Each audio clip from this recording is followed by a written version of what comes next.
Nate muntu wange nkwebaza okubanga okyagoberera muzungu David Kadongo Kamu Music Analyst onako olwaleero.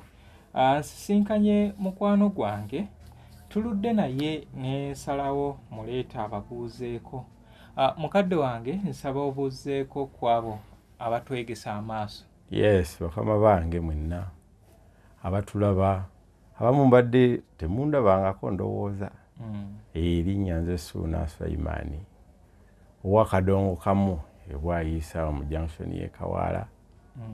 So wensibukaawo n'emirimu emirala naye nga gusinga okumanyisa ogwo. Nakino era kibagambe nti gwe wambikira Luyombo. Nze nakubikira Buulu Luyombo ebwayise omwami yali atema ennyama. Yalinga mukwano gwa Ssebatta ebiseera biri era yamuyimbako ne mu luyimba lwe Nannyanzi. Nannyanzi nti bw'oba ombuusabuusa olaba Luyombo ebwayise. Kuba siri mutambuze naye era njulira. Bwekityo. Nafuna omukisa wiiki ng'emu emabega nasisinkana muzeeyi Ssebatta. Nenyongera omutegeeza nti mukwano gwo lwayaba. Ngamba kituufu nakimanya naye. Nga ndowooza baali batutte ebbanga nga tebawuliziganya. Manye ensi etuuka neetugabana. So Suuna, ejja Kadongo Kamu gitambula gitya? Gitambula. Era wakuba nti bannaffe abamunyumirwa beekubiiramu baba balimu obugayaavu kaŋŋambe nti mune waba amwagala mugula ayagala nnyo mugula essente entono naye atamanya nti tunoonyereza oba okumuteekawo bo bamusange. So tebatunenya kuseera bwaba tumuseera kituufu. Naye nusu 5 sizotunda oba osedde? Nze ndaba mbasisedde. Tulina abantu bangi. Oli naakugamba nti oluyimba olwo lwe lwankuza. Kati eyakukuza lwaki oba omunyoomu? Bubaamu obutamanya olw'ensonga nti alabanga ekintu kyasobola okusanga buli wamu naye ate mu byaddala bantu batono nnyo abalina etterekero lya music oyo. Kuba oli waliwo omuntu akubira essimu ng'ayagala luyimba naye ng'ali amanyimu ebigambo ebyo ebigambo bibiri ebyo gwe n'oyoza omutwe n'ogamba luyimba lwa gundi n'oteekamu n'ojjukira gwe mulawulira n'olyoka naye lwero naye ng'ebigambo byakugambye si ye taito naye nga biri wakati mu luyimba ye keyakwatamu ajjukira kigambo kati naffe tuteekayo obwongo okubiteeka mu mutwe waneeno kati banjagala bambi mutusaasireko naffe yadde tubaguzeeze ssente naye ng'ensonga ezo nnyingi kati okubikuuma. Suuna olaba omulimo ogwo teepu ziri awo olowooza waliwo teepu nga mmeka? Wano mu kulaba okwange bwobazeemu wali ziri teepu ziwera 2 ziri roughly ziri teepu 4 kati wano tako zino zino tulina mu gospel ne tubeeramu n'ennyimba z'abavubuka wadde bakuze kati naye era tubazze eri nti baali bavubuka. Ebyo ebintu byonna nabisuubudde Kiboga era nga bikyaliyo bya ssente naye y'omuntu najja n'alaba nga kyokola ndina teepu eno eya Kasozi nagira nembaga nenteekayo ku YouTube nembalaga nti oluyimba luno teepu eno obadde ogimanyi tusekera amaziga nali nange sigimanyi naye ng'ennyimba ezimu ndabako bitundu ne nina nezisimanyi nti zaali za Kasozi. Kyensuubira ku teepu eno we obanga obaddeko n'ennyimba z'omumanyi omanyiko luno abampalampa mu olwo kubanga eno lukwata ate si lwe luli lw'omumanyi. Eno nayo ya Livingstone Kasozi ne Sauda Nakitende. Eno kyemmanyi ennyimba ezisinga eza Kasozi ozimanyi naye nga bakugamba nti Mere Kipapula we bakugamba okwaloketinga album kwe yafulumira kiba kizibu. Kati yemu ku nsonga lwaki nvaayo ne neerekereza n'engula ebintu bino nti kati zino ennyimba mbadde nazo ne Sauda na Kitende naye kati wemba njogera ku kadongo kamu mba njogera ku ekyo kyemmanyi nti ne teepu ogirina omanyi ne namba ye yaliko eno bagiyita mere ekipapula so bwe tutyo so omulenzi yagamba nti oba mulenzi oba musajja kubanga omanyi oba olu mu social media etuleeta ffe n'ofaananyikanya amagezi omulenzi n'omuntu omukulu buli omu najja n'ayogera oba oli ekitajjansa mbu wabula engeri gy'okodowalira ennyimba singa waliyo nga baziyimba tetwandifunyeeko yadde olowooza yali mutuufu yali mutuufu olw'ensonga nti ebintu bino kati nga bw'olaze eno teepu eno okugigula okugibeeza nabo bannyini ayogera oyo ayogera talinayo yadde akawuzi ka teepu nekakasa nti ewaabwe baazirina naye teyasobola kukuumako yadde n'egi baabisuula byaggwako ebyo byakikadde byaggwako abaana ne babikolamu kaiti ekitegeera kati essaawa zino naye yennyini aginoonya asobola okunoonya oluyimba naye ate agamba nti gwe oseera nnyo okitegeera singa emirembe guli waliwo singa tebalinaako yadde naye nga naawe otwala obudde okuzigula kubanga n'abazirina bennyini nnyini nabo tebakyalabe ekitegeera kati uli ekiboga twatuuse naye omusajja atukubye surprise kubanga kati nange ngenze enkola okunoonyereza kwange nange kati mpezeza teepu era tajeti yange buli awali teepu ngenda gifefeeta mbeere nga nzireeta nkoleka tulogo yange ng'omuntu waba ayagala ebintu bino agenda kubanga akola ki abisanga awantu awatuufu ate kubanga tugenda tuuka ebintu bino ng'oba oli awo mu maaso ebyabulambuzi kubanga kati waliwo abalenzi ababooda abaza otukima ne basanga teepu ne bagamba zino zonna teepu ekyamazima nange nawunze suuna gwe mulundi gwange ogusoose okulaba ku teepu ennyingi we wali olabye teepu ennyingi mu kifo ekimu wali olabye teepu nga mmeka basinga ate gyensinga okuziraba agaali amatundiro gaazo naye ng'ate naye alinawo display eri yali enkadde oba si kyo nga gali mu boxi nga 2 ne display so omwami ono twatuuseeyo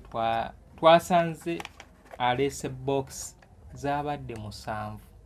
si bu box buno obwa sabbuuni buno buntuusa amaka box zino empanvu bwe alina box endala ng'eyenkana wano okuva wansi kubanga mu kintu kye mmanyi ekikyasinza okuwera ze ziteepu nkulazeeko awo nenkulaga calculation ti obuntu obwo obulabanga obutono naye buyitirivu twagize twapanguluddeko box 3 nnya zaatulemye nnya zaatulemye nga tetusobola zimalawo era tulina kufuna budde nabadde ne mukwano gwange Mr. Mo musajja muzungu ndooza Mungereza anoonyereza mu Netherlands yabadde agenze kunoonya mayinja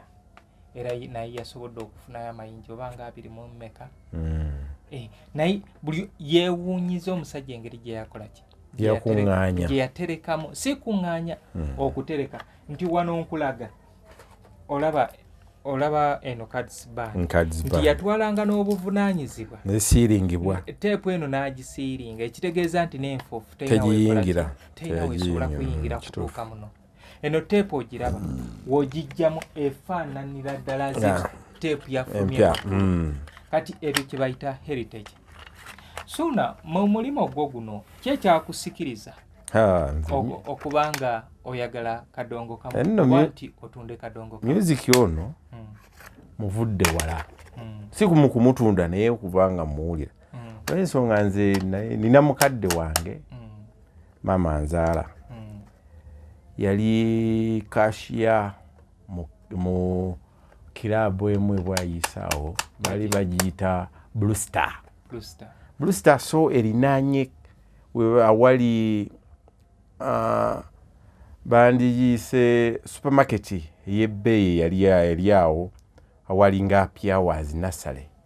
so kati Taskies we yali awo wali hall naye awo wali hall ya Blue Star kati nga mama wange kashiya then nga bangi abakolerawo rehearsals ng'ebivulu bibeerawo okuva nga ani mumpi bwe nti ni muto kubanga ngenda okutegeera nga waakola yannyumiza nti ne mu kwavula nga ndi awo waliwo omwami omulema bambi Mungu amusaasire naye nkitegedde kati nti yali oyo baali bamuyita Hassan Mubiru Saalongo Mubiru oyo omwami oyo nga bw'ajja ku stage ajjukira yali ayavula nga nange njavulirako era nga bakuba endulu omulema n'omwana we so ngeze okukula bwe nti ng'omulema oyo mwalimu bwayise nga balinawo okulufula we bakolera engatto ng'era okula mulaba n'omusindikako kagaali nawe n'omukomyeyo n'agenda ate ye yali mulamu niye ono yayimba Saalongo John Mubirya kati mutegedde kati nti yali oyo bambi ate nga yafa so we nava okwagala kadongo bwe nzize nkula emirimu ne gimpamba nga budde era sikyabugendamu nnyo kuba ffe twagendanga terasi bwayisaawo yo nayo yalimu nga kadongo batutwala bwayisa yalimu ebicyakalwamu bingi baseesa oyo baseesa gwakalo era olugero nti abantu balamu baseesa gwaka naye oguzikidde te yefuula aseesa gwataakumye ekitegeera naye nga kiba kirungi n'oseesa omuliro gwe wakumye ekyo bwe kyali nembeera nga njagala kadongo kamu nga lihaso bazikolera awo n'emizannyo mingi twalabirangawo gampisi gwazanyibwa nali muto sikyajjukira abo baali bani twalaba emizannyo mingi ntegeera n'abayimbi bangi kubanze we nasookera n'okulaba oluyimba lwa Mpanga bannange nalaba Mpanga era kati waliwo ka vidiyo akatambula akampanga abakalyoke ke baakola fine kalungi naye nga bwe nalaba ku stage nze buli lwe nduwuliriza ndulaba nga wali eri yennyini kubanga nzijukira Kasozi ng'ava mu audience n'ekikapu akomawo nga Moses Katende ava side eno ne saati njulifu ekipale kiyulifu ate nga kya kitundu n'ekidomola kya kitundu ne balyoka bamukuba emiggo bwagwa basamba nanyumirwa akafa era ekyo kyankuuma nnyo nga bw'ogambye wali mu kusooka nti oluyimba lukkuza nze engeri gye nkuze n'omukadde maama nga akozesa kakyansa ako okunkuuma n'agamba nja kukuwaayo owa mukakitaawo akubonyebonye nga Mpanga kati ekintu ekyo kyankuumanga n'empisa ewaka ng'era ni mwana mulungi kasi akakoona kaga ngende bankuba emiggo nga Mpanga ekyo kyabeera so buli lwempulira oluyimba olwo ndulaba ku stage nga bwe babonyabonya omwana ojjukira twatuulanga mu maaso nga buli kimu okiraba bulungi era nga bwe banyuka mu collecting amacupa ne muzaayo so kati omukwano nagujjawo gwakadamu kyekiri kuba nze nakyagala nenkituukiriza ate era ne mu kukyagala ekunje ennyo mbadde mu kuyiga ndongo njagala okuyiga endongo akuba nti ebitutwalaganya mu nsi bingi kino nakiri naye nga ne mu kugiyiga endongo osobola ogisuna singa eba nga ekula bulungi nsobola okufunamu koodi ezimu oyina eyo leeta tulabire kubanga yo ni mu kugisoma ndabe nga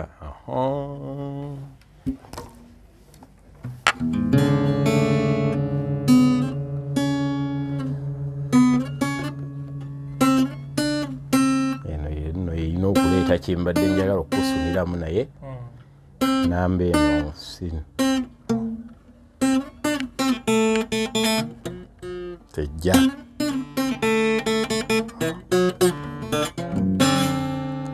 mbadde nyera kukusunira gawagalana mu nkoola naye saawundi olukoba luno si lulungi naye nga bwentyo bwenjiri olwane okay Kikaya College School. Essomero eryegulidde erinnya mu kusomesa abaana ate ne bayita. Ssomero lya ddene boarding. Mix y'abawala n'abalenzi. Senior 1 paka senior 6. Balina library, science, kone computer labs byonna bijjudde. Balina arts ne science subjects, co-curricular activities. Kone section y'ebyemikono, omuli okusiba enviiri, okukanika n'ebirala ebigwa mu kkowe eryo. Omwana n'ava ku ssomero lino ng'ali self-contained. Kyewuunyisa ensimbi zaabwe ze zijja mu nsawo ya buli muzadde. Basange Kikaya Bulenga, Mityana Road. Okumanya ebisingawo, noti 757 mukaaga 4 Kikaya College School. Ngamba we ndifuna ssente yange ndiyiga endongo. Katonda najja mpa ssente era nga bwe nakyeyama. Yes sir. Engula endongo. Kati ngate sirina aginjigiriza. Ya, n'ensula enkesi. Seerawo ebya COVID awo. Kale byokkola sirina endongo yange weeri. Ne bambuulira omulenzi omu awo. Yali asuna yaziza church. Ngamba asobola okuyigiriza. Nange ne ntuukayo. Ne tutandika okuyigamu.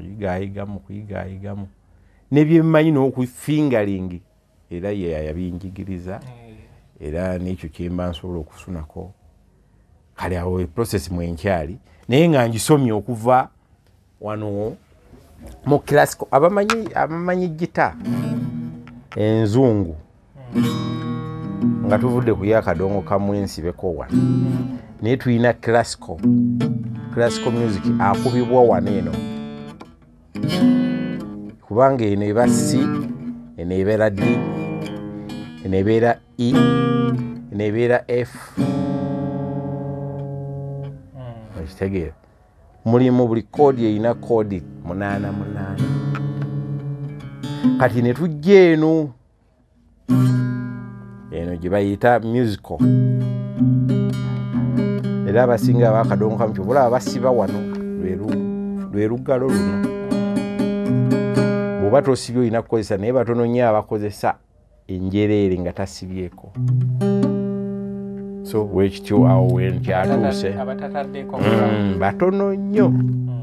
abo naddala bakadongo kamu kati era kafulu gwensinga okulaba nzeyise kidde Kasanga. Abantu abo bo bali mu mbeera yaabwe. Kankubuuze olabye endongo okumala ebbanga awo gikuliddemu abamu tugisanze bukulu tugyegombye ng'emyaka nze nno ewaka ebukojja guno ogw'endongo gwaliyo naye ate ffe ku ludda lwa muzeeyi yali tabyagalirako ddala nga n'okuwulira obuwulizi nti weesembereza kye bayita omudongo kubanga jjukira obudde obwo baali tebaasoma era nammwe abatulaba bangi be mwalabanga eyo abakubi b'engoma biki abayimbanga mu buno bukuziwenja w'empizi gurupu abasinga bonna nga ebitabo tebyakola ki nga tebiriwo ate ne baba n'ebirala bye baakozesanga nga banywa bakola ki kati muzeeyi n'abikyawa benga nti yali afunye omukisa tusoma tukola ki ffe n'enkula nga tabyagalirako ddala nga n'okusanga obusanzi nga oba otaddeko oluyimba ku rediyo zina ng'ogwo nno guyinza okubeera ogwa Naggomola. Kituufu. Kati gw'olabye ku basunyi b'endongo ab'enjawulo musunyi ki ow'endongo asinga okunyumira oba gwe omuyimbi omusunyi tuli ku mukubi wa ndongo andi nga bwe nkunnyonnyodde abantu abo babiri bandi obwongo Muzeeyise Kiddi ne Kasanga wali olabyeko nga sinabaako okugenda wala naweza emyaka nga 10 awo 19 walingawo omwami yalinga ayina omukyala ku nyumba ze twali tupangisa bwayise baali bamuyita Muwanga nga buli lwayitawo agenda okulengejja nga mujjako endongo netutambula Kimumbaasa ekyo netutambula Kimumbaasa kyokka nno ewaka mbadde njoza bintu ne mujjako endongo tugenda naye ekintu kye batwogerako oba kye baboogerako nti oba batamiivu bagwenyufu endongo eyonoona nekirabira ku oyo omwami nga bwe tugenda ne tunyeenya akasaasi nga ssente ze wagira bwati bamuwadde nusu 2 ate n'agamba mpaayo akagiraasi awo sente n'azimalira mu mwenge n'agenda wali oli n'amukubisa n'atukubisa nze nga nanyenya kasaasi naye era afundikidde bamuwa kawala kwegamba n'agenda bwalo nga nze wemba mutuusizza ekimubaasa tugenda okukimalako nga nze neddira ewaka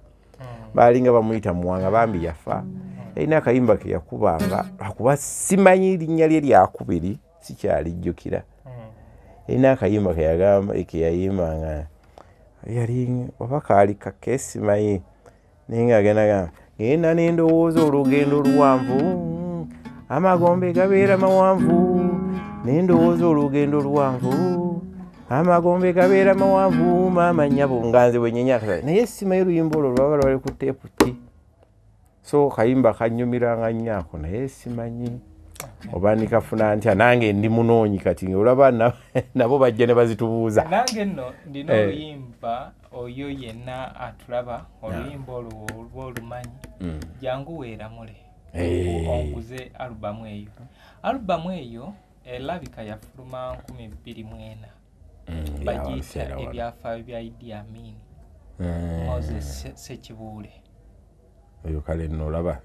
timusembere kumpi mwena abaana ba kitange akabozi ka lwaleero ka byafaayo bya Idi Amin okusoma kwa Amini namanyako yakoma mu kyakusatu yali atemyetemye obulamu bwa Idi Amin najigula nga ndi mu S1 naye nga sisuubira nti neeno ndituukayo enti oba oli bibeera namo nagwe nagiwa ndowooza nabo ne bagiteeka nekira obunyonyi ati ewaffe mu muceere nga tugiteeka ziresiba obunyonyi mwe muzitwonoonedde kati embeera nejja neebeera bwetyo era ekyo nenkola ki kati nange eyo teepu nginoonya weeba yagirina lina nno n'omwami era yagimbuuzaako bamuyita Obote wa ongovudde namawojjolo waliwo akatundu woddakaawo yali abeera ludda lwawo naye teepu eyo ekyambuze n'okutuusa leero teepu yo yennyini yali taito kiwe ebyafaayo bya Idi Amin Sekibuule naye nga yafulumira Jjinja mu Mukembo naye nga banti obuzibu bw'abannaffe abo abeeyo ejjinja emyuziki waabwe yali tabuuka nnyo kujja eno abasoga nga tebabuusa music waabwe ng'onoonya teepu yaabwe oba alubamu y'omuntu nga kizibu nnyo era simanyi ono ndowooza Malagala yasinze okubasomosa eno ne bajja balina ekizibu kimu tebamanyi nti music business abasoga mwena abali kumbona lwaki music waimwe eno titukola kititumutaa birowoozo abasoga music tibamwidinga business bakita kwesanyusa tebamanyi kuteekamu tebamanyi kufaayo oba kunoonya ku bantu abasobola okubeera nga bakola ki nga babayamba nga woolaba wano mu Buganda ekyo kye naye nga abayimbi bali ebusoga abayimba obulungi nga woolaba Malagala naye ekizibu nti baagala nnyo okubayamba ffe tubalowoozeeko bakitwale nti mulimu olw'ensonga nti kati ssaawa zino omuntu yenna ne wabanga si kadongo kamuwafu ono omuntu yenna okuvaayo alina naye okwekwatako kubaako kyeyeekwatako neyeesika osobole okuvaayo naye bo bannaffe simanyi lwaki abadde tasala yalinga tasala kujja eno ng'era omuntu amulina abeera yaleeta kateepu ke kamu kuba ng'era studio ziri eyo olaba kati kino kyetwogerako muganda wange Muzeeyi Kabyanso ku Baba asobola okunjulira kubanga ye gy'akola naye era nayo awalirizibwa at least ogamba nti kanyigemu oluyimba lumu naye nga batunda ekitatundika ndowooze ebusoga omuntu gwendabye ow'enjawulo ennyo ye bamuyita James Musobya senior composer ali very active era Musobya tatudde bw'ategeera nti muzungu mwali mu Jjinja alina okunoonya kubanga amanyi waatera kiraba nti oyo yeesikayo nga wegambye afuna omugwa kwe yeesikira mukadde wange Malagala bw'abanga programu eno baali basobola omusalira bumu akantu kano newoomukubira essimu nkaali bize ndi wano mu ofiisi sooka oninde mukuku sooka okola oti ate n'atakuddira infact bwe buzibu naye songa wano wosanga omuntu amanyi business kati waliwo mwami Mathias Mulumba wa Lukaga weewaawo naye amanyi kyalimu amanyi kye bayita marketing amanyi kye bayita marketing ekirema abalala so ensi bwetyo okay kale tubadde tukyali wali ku kye bayita endongo nti nkubuuziza abamu ku bantu gwe bewalabyeko abasuna endongo Professor Nington manyi sensuwa mulankinga era ng'erinnya lye baamuwa olw'ensonga professor naye ebiseera omanyi endongo eno erimu abakubi ab'enjawulo oba ebika eby'enjawulo naye kafulu nnyo mu ssolo oyo ye ssolo wano e Uganda sensuwa ndowooza gwe ndaba ye sensuwa ku ssolo omulaba nga music asinga naddala omukadde oyo abasinga mu studio yabakubiranga solo era owulira n'ogamba oyo sensuwa yakola kati kati waliwo akuguka mu beesi mu ba beesi wano mu Uganda tulinawo omuganda wawire mukaaga bungi akuba beesi yadde ne meeya nno naye omulaba awo bw'atyo naye meeya naye mukubi wa beesi lwakuba emirimu mingi naye meeya ku beesi era bw'oba oyagala okumanya meeya nti akuba beesi nonya oluyimba lwa Nambawa era yamuwaanako nti eno beesi eyo gy'owulira yawalukaga Dembelyo era yamuwaanamuko rhythm nanya buli omu yajja amuwulira amuyimbako Nambwa so abayimbi abakubi b'ebivuga ebyo nyumirwa nnyo simanyi oba basobola otegekayo abantu abo ne tubasangako ku stage nga bonna waliwo Sunday Chirikuruzi Rasta Draga oyo muwulira naye simumanyi nnyo olw'ensonga nti okuyimba kw'endowooza obola okuba mulengezi ate yali active emabega kubanga yategeera naye ensinga bwegenda ng'ekyuka naidda mufundi naye Sunday Chirikuruzi ng'omusanze ku gundi ye muntu asobola okwata endongo eno n'agikwagaza era bwe baba kugamba nti endongo egula $20 ng'obaddemu n'emitwalo 3 ogamba kanasibeko lwakiri enkeera nange ekoleki nyongerezeeko nyingire nti ngule endongo nange ngende ngisune nga ye kubanga ateekamu kye bayita ebisoko nti agifiiringa twalabanga omukubi w'ennanga Dennis Senfuka eyakubiranga Sozimo ndowooza olaba life gye yateeka ekintu ng'akyagala kiri ku mutima kituufu kati ndina juze twali ku front page enamasuba ku kivulu kya Mzee Sebata waliwo omulenzi eyakuba keyboard twatandika ssaawa 3 twaggalawo 8 naye teyasirisa ng'omulaba ali ku keyboard musanyufu agyagala nga kimuli wano ekirema abantu abalala abantu kweragajjalira oba kukola ekintu nga kankole kino kuba kyekiriwo okitegeera naye nga naaliyagadde saaliyagadde bino naye lwakuba mmanyi kangende omuntu omulala omukubi gwa solo ndowooza aziizi aziizi naye si mubi ku lw'ensonga abasajja abaamuteekamu abaamuyigiriza baali basajja nnyo kuba ekyo ekibiina kye yalimu nakyo kye yatandikiramu makuge basajja baali bakuba endonga abo boolaba so kati ye lwakubadde nti takukubira nnyo oludda lwaffe luno akubira nnyo bali abavubuka naye kadongo kamweno simanyi oba alina gwe yali akubiddeyoko wakalafeero naye ngamba mu studio okitegeera kubanga amuyingirizaamu manyi kasolo ako okawulira munda mu luyimba nomanya nti ono gundi yakuba solo pozi nokugaa sijja kugaa nti mpaana nnyo naye n'omusomesa wange naye akuba solo naye lwakuba seera si wakadongo kamu okitegeera sola akuba zonna endongo yatabula zonna naye solo nnyo nnyo akuba ekikongo amutawaana nnyo naye newaffe taliyo nyiteeka tebamumanyi bulungi kyaki mututte nnyo tulina omwana amutabanyi wa Sekidde omumanyi Kalyango Tony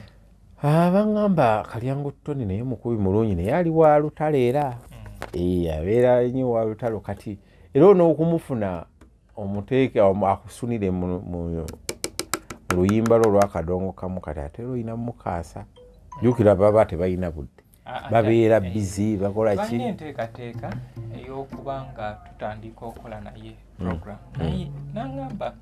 bino ebyokubyanza mpozi nga mbaddewo baba tebalina budde. Muyimbi ki omaze okukula nga oyagala kadongo kamu wotandika okutegeera kadongo kamu muyimbi ki oyo gwe wasinga okwegomba? Omuyimbi mu kutegeera nasooka okuwulira omanyinze bwe nakula nayanguwa okukola azina okubanga mpambana era natandika okugula teepu ezo ndowooza nga n'emyaka nga 17 olwo nga mpangisiza akayumba kange nengula rediyo yange nga teepu ze nasooka okulera nalina mukama wange ng'ate yayagala nnyo basudde.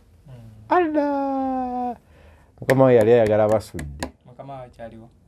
naye simanyi gyali kati baŋŋamba ali mukono eyo baali bamuyita Sekate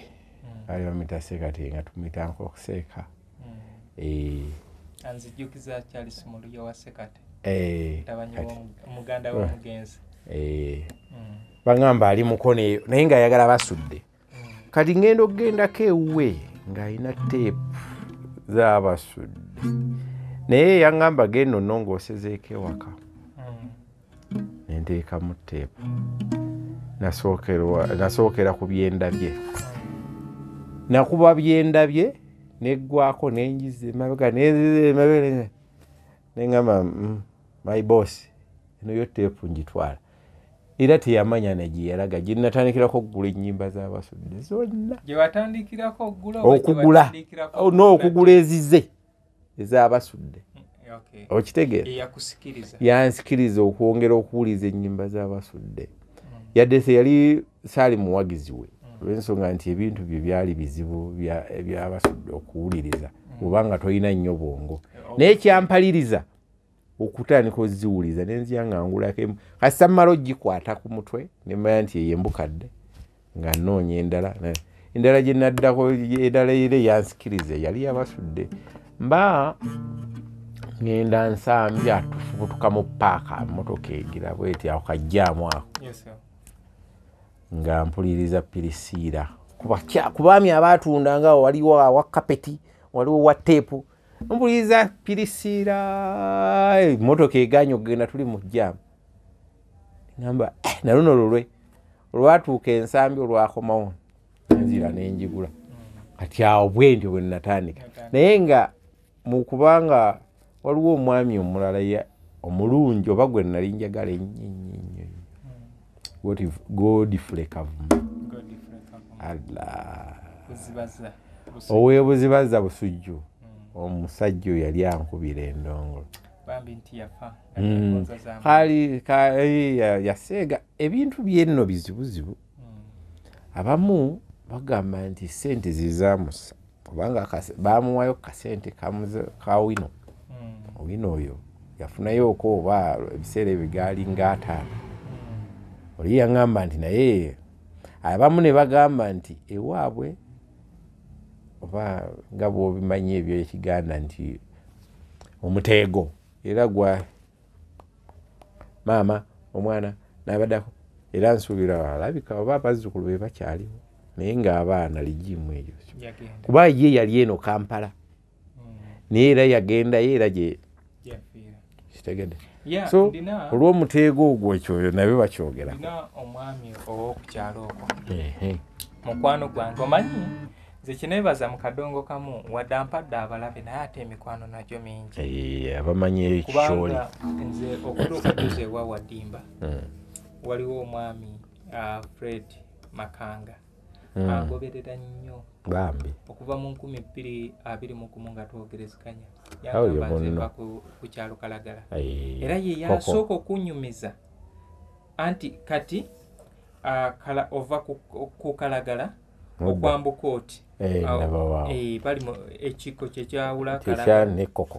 kati era okutandika okwambuka oti ng'odda wano ewa John Mabirizi Mabirizi yali yazimba koko bambi naye nga bamuzaala wa Kalagala era mukugira bamuziika wano Kalagala ewaabwe ne Bukojja kyali Kinyana Mpindi anti abadde era muwala omukwana wali ku kyalo ekiddako tewaweza na meters 10 okuva ebukojja n'okuddayo kati nti walwala ekike ng'amuzizaayo mu kyalo bamutwala bukojja kati nga batulaga akayembe mweyagalamiranga nga mwabeera endiri bamusibanga emiguwa yali avuddeko bambi kati nga bamusiba emiguwa kati nga bwakomawo bano abaana abajiranga nga bava ku ssomero ng'atandika obbagamba mmwe munywerere ku kusoma temukola bino ebikoleza ebinnuma bwe siriimu aluma siriimu atta bambi era bw'atyo John Mabirizi na ere ewaabwe bamwenyumirizaamu ekyo nti abaana abato era Fred Makanga yagamba nze nalwawo okutandika okukola ebintu eby'ensonyi olw'ebigambo bya Mabirizi buli nakolanga nti nga nzijukira Mabirizi engeri gye yalwalamu ne gye yafaamu ku bulwadde obwo bwalumanga kati n'oli oyo ow'ebuzibaza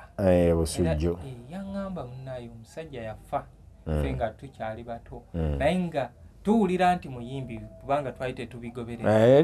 ne vidiyo zabanga teziriiwo ebigere gundi envunza zakolaki nga zabirya jjukira era n'omukulu oyo okujja mu ndongo nti ewaka yabulayo balowooza nti ab'olutalo bamuwamba bagenda okuddamu okuwulira awulira ddoboozi baawulira luyimba ng'afulumiza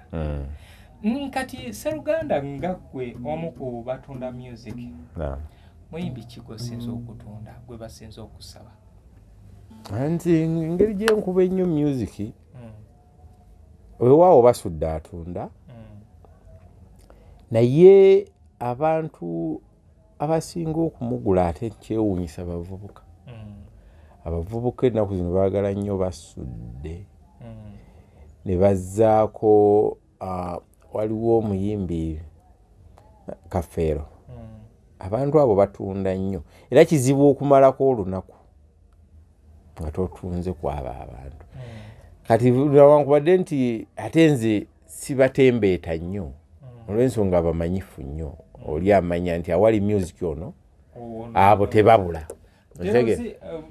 God forbid tero kyogera nti waliwo music w'abayiga lwaki si nti nkyogera mu bubi si mu bubi naye waliwo nga omuntu yenna atandika oteeka okuba omanyi basudde butereevu oteeka okuba omanyika at least ennyimba za Kafeero era nga woolaba nti abantu bangi betusanze nga boogera ku music ono naye nga majority tasobola kumenyayo bayimbi basingaawo nga w'omugamba nti toyogera ku basudde toyogera Kafeero basebatta Walukagga Kasozi aba azikidde kituufu nze Godfrey Kavuma endina gwe nakigamba nti ekyewuunyisa y'omu ku bantu abakyasinze okutunda kizibu nnyo omuntu okujja n'asala ennyimba n'atatwala ennyimba z'oyo ezo kyokyo kituufu olw'ensonga nti kati olaba nze bwe mba nkuba music kuba okuba owuwo gwe gw'owulira ku mutima naye omuntu kasaawulira ennyimba za Kavuma ezo amanya nti olina ennyimba zonna enkadde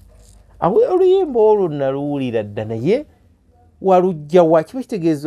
kitegeeza olina n'ennyimba zenjagala olwo n'alyoka ajjayo abayimbi be bajjukira n'agamba noono omulina nti eyo bannaye nafiirwa dda naye kasente nga kangi nogakati akasente kangi munnange gwo teepu wazitekawa ozimpe nkuweemu awo wennyini so waliwo omukwano gwange bayita ayisa nnyo mu mulimu gwange guno amaaso omanye ebiseera ebisinga abantu baganda baffe bano abatugoberera bizinesi zaabwe zibawa ekitiibwa naye bizinesi zaffe kati nze kanjogere ku yange naawe ya music tebagiwa kitiibwa ajja njagala basudde yenna Kafeero yenna Kasozi yenna olumala ng'omubali amba ankuwa emitwalo 2 naye nga naye walina bizinesi tasobola gimubalira bwotyo noweesalira ebbeeyi nga bwakolaki Kyandi olowooza kyandibadde kirungi omuntu okujja mu bizinesi ya munene atandika. Tekiba kirungi era nze ewange abajjayo bamumanyi. Ne bwe mba siriwo nga mwana yaliwo. Jukira abaana bo bavubuka tebamanyi. Era kubira naga muzeeyi nti wangi waliwo ayagala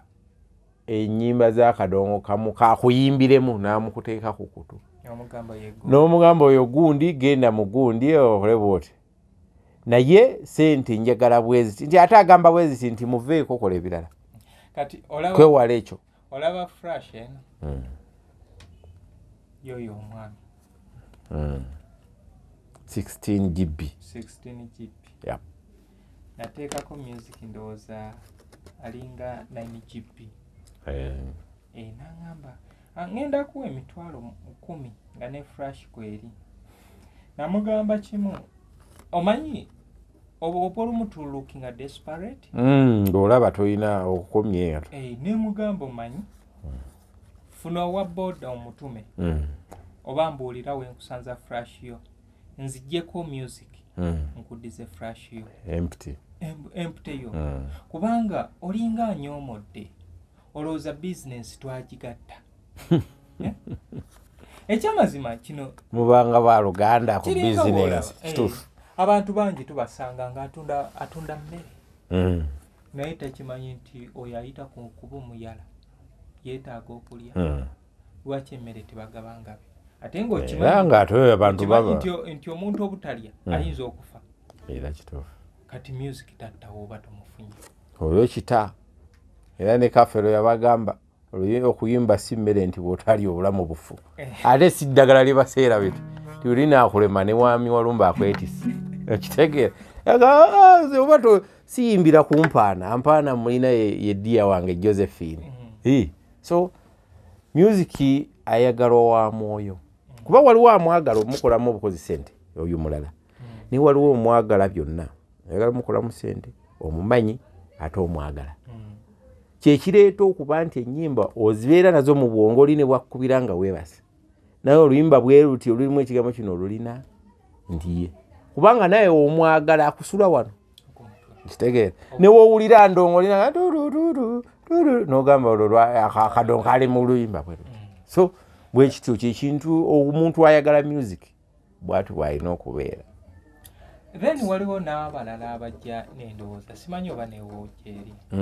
Nze music sigula nti wa kutunda music ngula wange. Nemugamba nti okay it's fine. Nze nguza end user nze simanyi gy'omutwala. Kubanga agenda omutunda amufunamu kyekimu n'agenda omuwuliriza. Butereevu. Kubanga kuyiga mwenna mubeera kumatiza mutima. Nti gwe ngenda kuwuliriza oluyimba abakazi okuwasa nduwulirize luntuule ku mutima. N'agenda odutunda sente zajjamu zigenda mu. Kati ndowooza mindset yandikyuse. Kituufu yalikyuse olw'ensonga nti bo bannaffe abamwagala oba abaagala okugula yakitwala nga kyakwejjalabya ate ng'akyagala alina ajja okukufootola olw'ensonga nti gwakula olw'okuba otuula awo obeera bw'oti onyiga kantuntu alabanga oba alina gy'amujja n'agwoko kitegeera ava mu bbanga n'agwa buli lw'onyiga ali gw'osigala akugamba ate kuzisigalako ate kakati nze leka nze ngene empulirize kasi ozisigaza naye n'atamanya nti gwe mulimu gwo okitegeera kigambo omulimu abantu bakitwala nga eky'omuzannyo naye omulimu tegubeezekawo ne bw'aba oli asiika paani okumala emyaka egi tabeezekawo paani oyo myaka egyo ane music oyo oluyimba lwa Matiya luyima omulimo gwa munno olumanyi ndumanyi kati be baganda beebo ajjewo ng'ayagala okole ki omuguze nga bw'ayagala naye gwe naawe sala eddiiro ogende ewe ate ku byatunda ate ayinza kukompola nnyo olw'ensonga naye yebbeeyi ye ku ekyo kyaba atunda era nze ntera nnyo obagamba kimu bwetuba woba oyita tukole oba toyita tukireke jo nabadde n'omuzungu Mr. Mo alina ekintu kye yaŋŋambye music in Uganda is sold cheaply lowooza okirabo era ye akugamba ali against MP3 yes ndi kubanga ejjeewo amakulu gaki ya music ya tusanga tulina abaganda baffe bano aba library bano bantunda bayamasannyalaze kati bwana Ssuuna tukyagenda mu maaso naye ndina ekintu kyeŋŋamba abantu nti ng'ogenze mu bizinesi y'omuntu okutegeera omulimu gwakola kati nga ffe ab'akadongo kamu mugamba oluyimba nti njagala luyimba kindi kasita omuntu omulaba ng'agenze ku search everything manya nti egwo si mulimu ogwe kubanga nze omulimu gwange wonooŋŋamba nti oyagala akawululo lwa Rosias Kabugo kutuuka butereevu genda direct mu Kabugo mu folder ya Kabugo mutereevu banaffe bangi bagenda mu town bo basuubula oba buli jipe bajje omuguza nusuumeka omutwalo wakati gumu kitundu kati wamala kasasiro oba baleese w'abazungu bamuyirako buyizi kati bebo bosanga nga omubuuza oluyimba addaano mu kompyuta kukola ki ate ne lumubulamu nno weewu waba kubanga abannaffe abamwagala kadongo kamu waffe ono ajja bambi naye tayito yagyerabira nga amanyimu akadongo waliwo amanyimu ebigambo kati ddala ogenda kuwanika Yino Chikaya College School essomero eryegulidde erinnya mu kusomesa abaana ate ne bayita ssomero lya Dene Boarding mix y'abawala n'abalenzi senior 1 paka senior 6 balina library science ko ne computer labs byonna bijjudde balina arts ne science subjects co-curricular activities ko ne section y'ebyemikono omuli okusiba enviiri okukanika n'ebirala ebigwa mu kkowe eryo omwana n'ava ku ssomero lino ng'ali self contained kyewuunyisa ensimbi zaabwe ze zijja mu nsawo ya buli muzadde basange Chikaya Bulenga Mitiana Road okumanya bisingawo noti 757 mukaganya 1 5 7 Chikaya College School.